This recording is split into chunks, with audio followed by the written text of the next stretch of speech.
and the clock tower he swore was offline. The calendar square arrived at 6:03 p.m., tidy as a city ordinance. Civic Trust Gala Council Hall late. 2 minutes later, Theo texted, "Don't wait up. Facilities asked me to peek at the clock tower after the keynote. Proud of me." Read he spends the heart when the rest of the sentence is applying for diplomatic immunity. I turned the stew to the kind of simmer that calls itself maturity and looked toward the old limestone building across the river. At dusk, the council hall stands like a well-behaved legend. The clock face high above the pediment blinked its hour with the courtesy of something that has outlived most arguments. The square on my phone pulsed once and then behaved. I rinsed an already clean spoon because sometimes unnecessary is the only honest verb available. At 6:26 my phone buzzed with a number I didn't recognize and a message that recognized me anyway. If the gala's on the main floor, why did he just badge the tower stair? Service door on the south transept. Reader hates witnesses, cover it and lean. I can hold the sweep 2 minutes.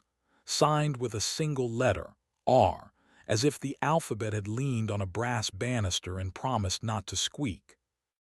Rafe runs nights at the hall with the calm of a man who has convinced gears to have boundaries.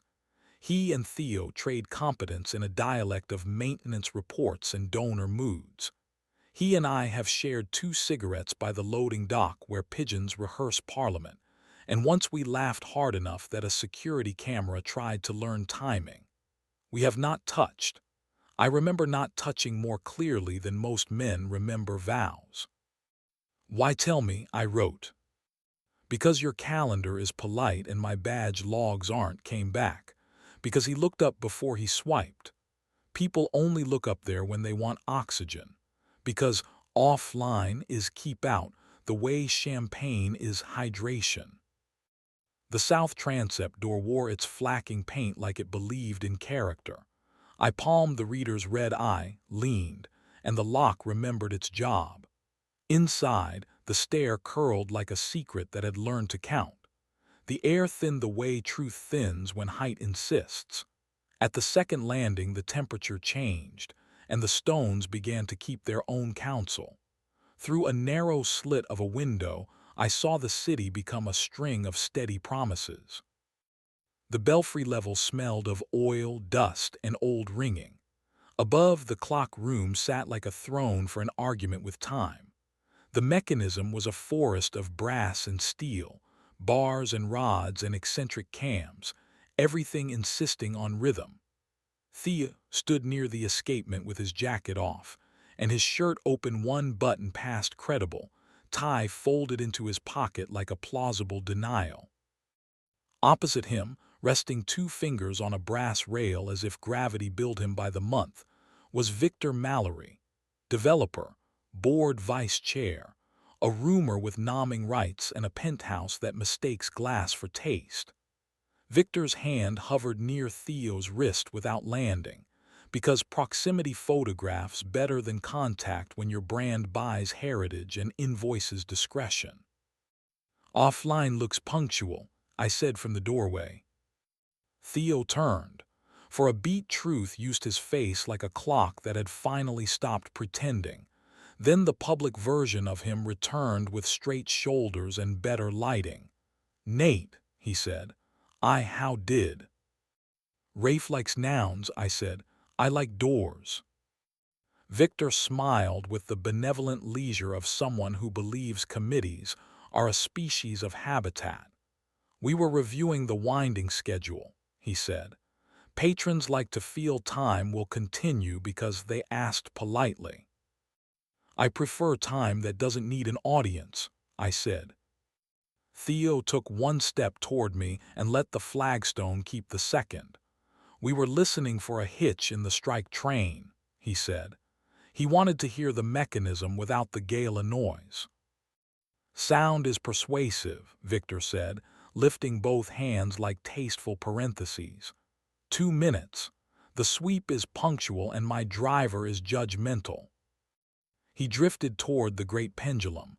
admiring the slow authority of its arc like a man who expects the world to respect polished brass. As he passed, two fingers touched Theo's shoulder, punctuation, not possession. The escapement clicked in the polite key of ulterior motives. Theo watched me the way men watch weather when they hope lightning will restrain itself. "I was going to text you," he said, lower now, using the register he keeps for mornings and the soft under my jaw. "After. I wanted to know I could leave this room without letting it define me." "You wanted to be caught," I said. "Not punished, caught." He let out a breath the pendulum remembered. "Yes." There is a height at which grammar resigns. I crossed the slate and put my mouth on his because steel deserves honesty and brass deserves witnesses. He kissed back with the relief of a man who has been paying interest on restraint, compounded nightly by applause. He tasted like Gala bourbon and the dry patience of old stone. My thumb found the hinge of his jaw and pressed. He made the small, involuntary sound I keep receipts for. His palm slid under my shirt and settled flat between my shoulder blades like a promise that refuses notarization. We didn't undress. The clock charges extra and cameras learn quickly. He broke the kiss first because he knows the exact second heat applies for narrative. He rested his forehead against mine. The great wheel advanced one tooth as if to say yes, but on schedule. "I didn't kiss him," he said. "I wanted to want to. I texted Rafe." "You did," I said. "He prefers oxygen to salvage." From the pendulum, Victor tilted his head with the tidy curiosity of men who expect time to grant them an exception. He didn't approach. The bell rope sighed. "Come home," Theo said. "After I thank the person who listens to gears," I said. Rafe waited on the landing with his lanyard looped over two fingers and a steadiness that trains metal to obey. He didn't smile. He also didn't make mercy expensive. "Sweep hits the tower in 90, he said. "If you don't want to meet a docent who knows your shoes, take the maintenance stair to the roof gutter, cross to the west turret, and drop to the archive mezzanine. The mezz cam believes every box is a box." "You sent the message," I said. "I opened a door," he said. "You two remembered how to walk." The roof gutter bit a thin wind that tasted like hawk and rumor. We crossed under the clock face, pale and huge, a suggestion of responsibility. The west turret stair carried us down to the archive mezzanine, where the air smelled like old paper that has mastered self-control. Past a rolling ladder and a sign that said Stack's Humble Please, we slipped through a staff door and into the long hall that leads to night. We chose sidewalks over lobbies because sidewalks mind their own narratives. In our kitchen, the stew forgave me for confusing patience with character. We ate standing, like mammals who know where the bowls live. He told me Victor had been sculpting a compliment into a proposition for a month, and he had helped because selection feels like love when usefulness empties your pockets. I told him Rafe had texted because some people choose air over alibi. He didn't ask whether Rafe and I had ever been a worse idea. I didn't say how a work light turns Rafe's mouth into punctuation that finally knows its job. We didn't fight. There wasn't theater left to sell. Later in bed, we left a sliver of cool like a reservation and then let it surrender because the night had already billed us for restraint. He kissed me with the steadiness I trust more than policy. I put my mouth where his jaw goes humble and told it a morning. It was heat without spectacle. The building minded its radiators. Across the river, the clock face kept doing its impression of certainty, and for once we allowed it. Morning behaved. Coffee made its case. The calendar square for tonight stayed blank, which in this city is the kink we can afford. Thea tied a tie over a throat I intend to retire with patience and kissed me like the door already knew our names. He left to explain continuity to a breakfast that confuses tradition with truth. At 9:11, a text arrived from a number saved as one letter. No tower cam saw anything but flywheels. I looped a strike test for 20. Consider it training. I sent, you're very proud of your training. He replied, I'm proud of your exit. No punctuation correct. By noon, a civic blog posted a photo of Victor under the great mural, captioned with words like stewardship and legacy, as if money could pronounce either. I scrolled past. It wasn't our room. At 1:29, Theo sent a picture of our kitchen table with the plant we keep refusing to let die basking in a modest, competent square of sun. Room exists, he wrote. The week pretended to keep time. Victor sent a revised pledge with fewer adjectives and more commas. Theo read to the part where the commas began to behave like a harness and set it face down. He pressed his forehead to my temple for a 7 count and let the air resume its job. 2 nights later, Council Hall hosted Night with the Mechanism. Honest wristbands, real families, kids learning that the hand you don't see is called an escapement, and yes, it matters.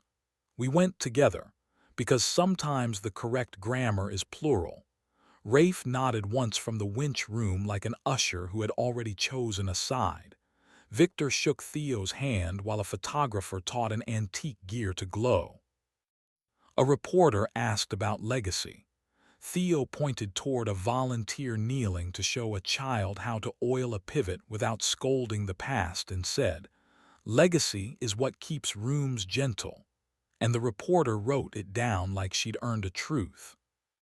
On the walk home, we cut across the bridge where the river tries on the city's face. Theo slid 2 fingers into my back pocket in the way that says not mine but here, and the night did the decent thing and looked away. We burned the toast and ate it anyway. At the bedroom door, he kissed me the way good sentences land, without ornament, unavoidable. I answered as if verbs were the last honest currency.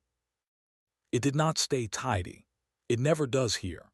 An anonymous account posted a grainy still from a tower camera, 2 silhouettes near a pendulum, one hand too near to be polite. The caption invented entanglement, the comments rented outrage and billed by the breath. I put my phone down by the plant and watched the plant win. Theo texted me a different image. The clock room at noon, Rafe showing a teen volunteer how to dress a bearing while a dial gauge confessed contentment. Our version works for a living, he wrote. Sunday weather arrived like a brass band that had read the room, loud then useful. Rafe texted, "Tower's quiet. Want a stool where nobody sells you a seat?" We went. He poured us paper cups of coffee that tasted like competence and showed us which paw lies first, why you never trust a latch that apologizes, and the subtle change in click that means a tooth is about to admit its age. He didn't flirt with anything, not even the truth. He stood with his hands in his jacket pockets and told us a joke about rich men who think time is a metaphor they can schedule. I liked him better for refusing to be necessary when he didn't need to be. Midweek, the city staged a press moment to announce expanded community hours for the tower. Theo spoke first, about bolts and volunteers and the joy of maintenance, the only speech that ages correctly. Victor promised to help the city meet its minute on time, a sentence that managed to spend nothing and still collect applause.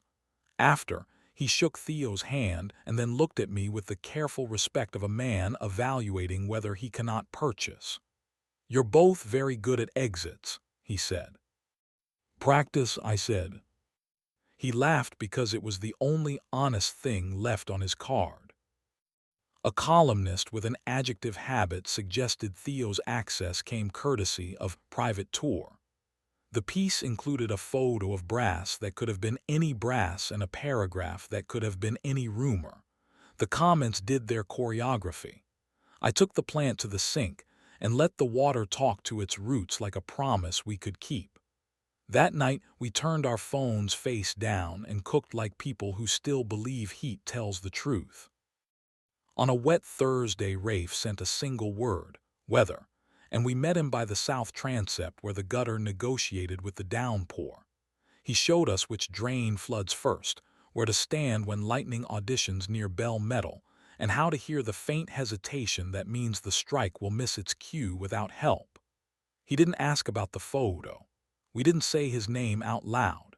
3 people wide beneath a corrugated breath, we let the storm remove adjectives we didn't need. Life kept refusing to be purchased.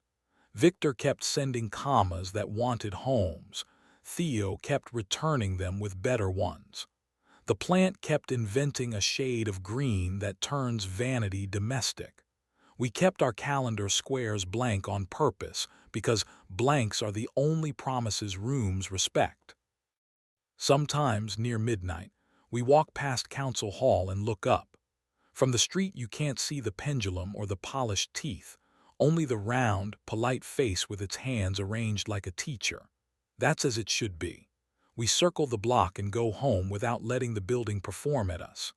He takes my wrist like a man reteaching himself the grammar of doors. I think about the clock room and the 2 minutes that were enough, about how some rooms try to own you and others teach you to leave correctly. Sometimes I think about Victor paused by the pendulum like a man who wants to buy air and discovering it doesn't invoice. Sometimes I think about Rafe's line, "I opened a door," and how it's the only biography I want for this version of us. Tonight's square is empty. We're leaving it that way. Let the hall keep its speeches and the city its applause. We have the transept door, a plant we refuse to let die, and the quiet grammar of a decision that knows where it belongs. Not in the rumor, not in the photo, but in the mouth that learned to say come home and mean it. If we get caught again, let it be by each other. The rest of the world can rehearse punctuality. We'll be in the room that doesn't need it, counting breaths until they sound like a well-oiled click, and calling that enough.